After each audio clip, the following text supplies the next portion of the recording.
রংপুরে আবু সাঈদ হত্যা মামলায় এসআই আমির ও কনস্টেবল সুজন 4 দিনের রিমান্ডে নির্দেশ দিয়েছিলেন 4 ঊর্ধ্বতর কর্মকর্তা। আদালতে এই বিষয়ে তথ্য উপস্থাপন ঊর্ধ্বতন 4 জন পুলিশ কর্মকর্তার নাম বলেছেন যে তারা তাদেরকে গুলি করতে বাধ্য করেছে। আপনারা দেখছেন BD24 নিউজ, সঙ্গে আছি আমি ফারিয়া নাজনীন। ছাত্র আন্দোলনের সমন্বয়ক আবু সাঈদের হত্যা মামলায় পুলিশের এসআই আমির আলী এবং কনস্টেবল সুজন চন্দ্রকে 4 দিনের রিমান্ডে নেওয়া হবে। রংপুর মেট্রোপলিটন আদালতের বিচারক আসাদুজ্জামান এই আদেশ দেন। এর আগে গতকাল সন্ধ্যায় এএসআই আমির আলী এবং কনস্টেবল সুজন চন্দ্র রায়কে গ্রেফতার করে পিবিয়া।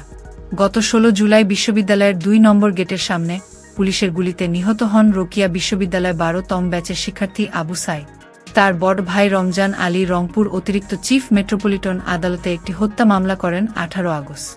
19 আগস্ট তাজহাট থানা মামলাটি রেকর্ড করে আদালতে পাঠায়। এরপর আদালত কর্তৃক পিবিআইকে এই মামলার তদন্তের আদেশ দেওয়া হয়। আসামিদের পক্ষে আইনজীবী ছিল না, তাদের দীর্ঘক্ষণ ধরে বিজ্ঞ আদালত ধৈর্য সহকারে বক্তব্য শুনেছেন, তাদের জবানবন্দি নিয়েছেন। নিয়ে তারা এই জবানবন্দিতে বলেছেন যে ঊর্ধ্বতন 4 জন পুলিশ কর্মকর্তার নাম বলেছেন যে তারা তাদেরকে গুলি করতে বাধ্য করেছে।